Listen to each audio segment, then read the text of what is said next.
Wendy here. I am visiting with you from the campus of the Santa Fe Community College in Santa Fe, New Mexico, where they have recently installed George Rodrigue's fabulous sculpture, Colors of My Mind. We are currently hosting the Life and Legacy Foundation and Santa Fe Community College during the entire month of September 2024, a fabulous Rodrigue exhibition right here in the Visual Arts Gallery, which is just behind me and just behind the sculpture. How fabulous that the sculpture can be an entrance to this beautiful space. And the Visual Arts Gallery is holding currently George Rodrigue's Dream Big, the Art of George Rodrigue, featuring 42 original paintings and sculpture. Some of them very rarely seen, some of them never before an exhibition. Lots of great classes surrounding that and tours, so please check out legacyarttour.org for the details. But in the meantime, what about this?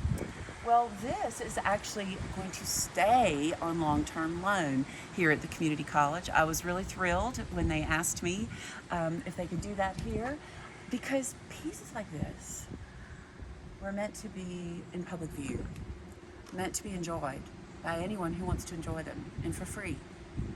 And pieces like this in particular were meant to be in the light, because they change in the light. So how did this come about? Well, George Rodrigue tried for about 10 years to create a sculpture of the blue dog, because how do you do that? How do you take something that only exists in two dimensions, right, in a painting of Rodrigue's design, and turn it into something three-dimensional, something that doesn't have a backside? How do you suddenly make that three-dimensional? And how do you do that without turning it into a character of some kind? And George Rodrigue made it happen. This sculpture, and others like it, became some of his greatest artistic achievements, and indeed one of the greatest accomplishments in modern American art. They are installed today, similar ones, at the New Orleans Museum of Art in the sculpture garden there, the Best Off Sculpture Garden. In front of Lakeside Mall in Metairie, Louisiana, a suburb of New Orleans. That one is over 20 feet tall. Go check it out. There is another at the George Rodrigue Park in George's hometown of New Iberia, Louisiana. Yeah, and there is a fabulous one also near my hometown in Northwest Florida on Scenic Highway 30A out in the sunshine. So how did George develop this? Well, for 10 years, he tried to figure it out. He tried all kinds of things. He tried wooden cutouts on the wall. He even worked with neon. He worked with all kinds of things.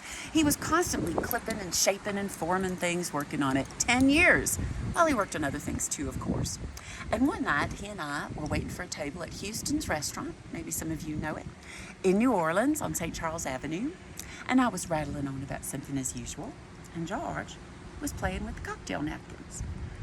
And all of a sudden, y'all, he did this. And he goes, "I got it." And I said, "Got what?" And he said, "This sculpture. I know exactly how I'm going to do it." He said, "And it's going to be 40 stories tall." It's going to be in the cane field at the base of the Luling Bridge along the Mississippi River. It's going to be a welcome center, Louisiana Welcome Center, and a hotel, and I'm going to build it like a rig. Huh? What? And the very next day, he contacted a man named Don Begnaud at Begnaud Manufacturing, Lafayette, Louisiana, and they built a prototype together, 4 feet tall. He ended up putting it up on a pole like this one, but of course it was about half this size. And he took it to an automotive paint and body shop and had the base colors put on of red, yellow, and blue, the primary colors. And then he came back and painted details by hand and then sealed the whole thing like a car. Very exciting. Then, that worked out so well, they went on to make larger prototypes, 6 feet, 8 feet, and kept going from there. And then the big 20-foot one.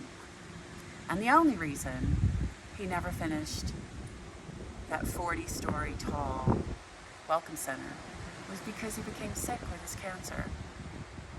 And anyway, other things preoccupied him. But maybe one day I'll see it happen. Yeah. So What's the difference between this one and some of the others? Well, the others, with one exception, are all, as I mentioned, the primary colors of blue, yellow, and red. However, George got very excited about experimenting with different kinds of paint. This is an automotive flip paint. It is a very rare and precious kind of automotive paint, and only 2 of the sculptures have been realized with this paint. This one and the one that I mentioned in Florida. Both of them as they're meant to be, in the sunshine, reflecting the light. Florida sunshine, New Mexico sunshine. New Mexico, of course, is known for its light. So, depending on the time of day, depending on the cloud cover, depending on where we stand, and how we drift around, perhaps depending on our mood, the time of year, it changes color.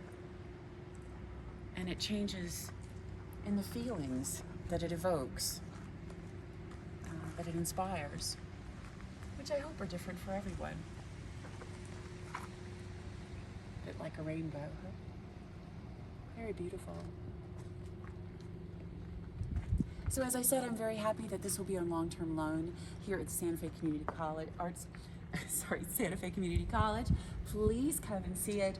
And if you're around during the month of September 2024, the Visual Arts Gallery is open Monday through Friday from 9 to 5.